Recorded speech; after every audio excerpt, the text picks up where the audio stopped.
Aquesta setmana s'ha iniciat una visita per la supervisió de les tasques que s'han iniciat pel manteniment de les franges perimetrals de protecció contra incendis a 7 barris del municipi.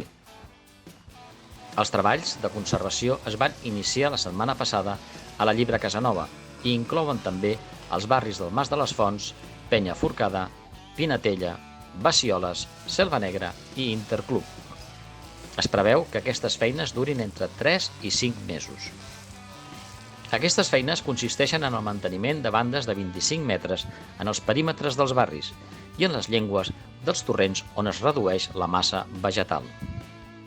També es fan tales per aclarir els pins i mantenir una densitat que minimitzi el risc de propagació d'incendis.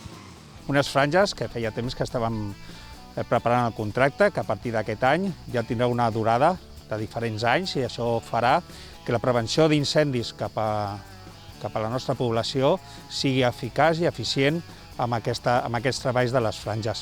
També vindran combinats amb els treballs de neteja de parcel·les municipals i zones verdes, que també el contracte en breu s'iniciaran.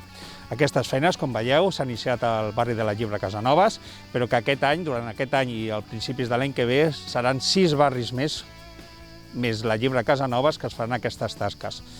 És un treball que estàvem esperant, és un treball que no tindrà cap cost per a la ciutadania.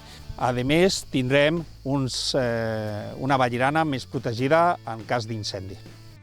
De totes les franges se'n farà un manteniment periòdic. En aquest cas, les feines les fa l'empresa Treballs Forestals Presseguer. L'Ajuntament disposa d'una autorització genèrica del Departament d'Agricultura, Ramaderia, Pesca i Alimentació per realitzar treballs que generen restes vegetals en període d'alt risc d'incendi.